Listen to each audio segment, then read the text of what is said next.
So Dig's new recommendation features are all about finding people who like the kind of news that you like, but isn't there a danger there of groupthink, of people only reading the news that, well, they happen to agree with already? Yeah, well, we always want to keep that overall global zeitgeist view, and that is the view that you're looking globally at what people think is really interesting and cool. But we also want to make sure that we can service those niche interests, so that if there's something like Alex said, like he likes ducks, we can deliver that content to the people who want to see it. I don't know how many duck stories we have coming into Dig every day. You'd be surprised, I track it.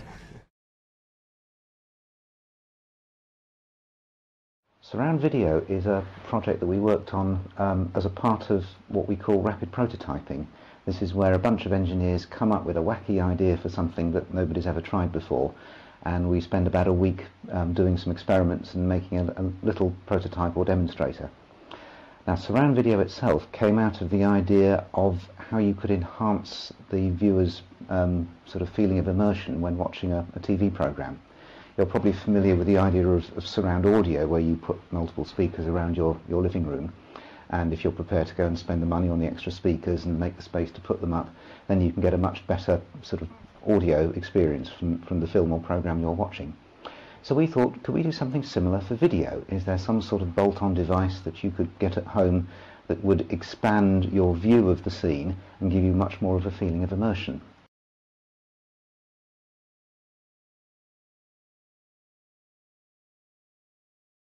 What was the BBC Micro? Yes. Well, for a lot of people, it was how they got into programming originally.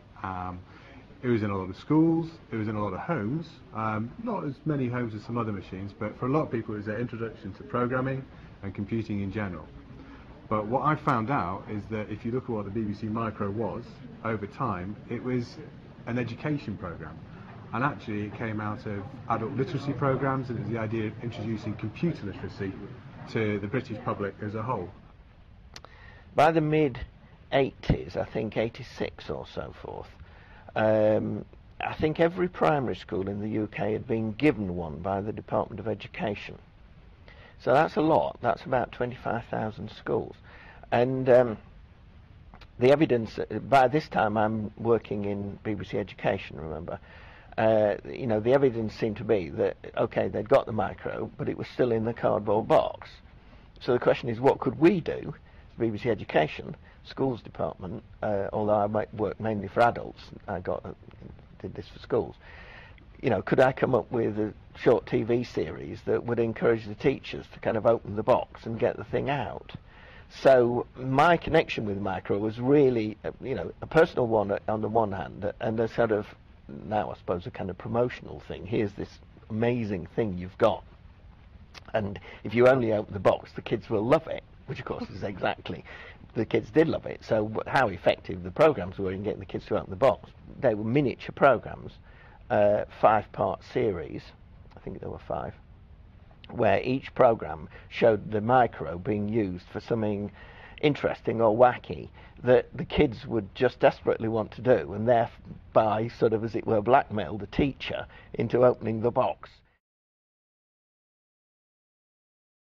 When you see the laptops in use, what kind of transformation, what kind of result, what results from that? Well, there are 3 transformations that stick out in everybody's mind, and when you go, and this is anywhere. The first is, if you go into a classroom that has this, the energy in that classroom is like nothing you've seen before. The second thing you see is you see families benefiting.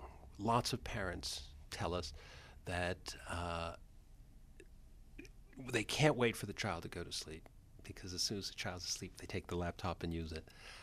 You see a lot of children teaching parents, children teaching grandparents. And then the third, which is perhaps more general and is that the role of children in society changes. And they see it themselves, their own self-esteem. And it's analogous in the developed world perhaps to the way a parent feels about their child today, because they're dependent on the child to show them how to use their cell phone and how to use their laptop. And that doesn't destroy the parent-child relationship. In fact, it kind of makes it better.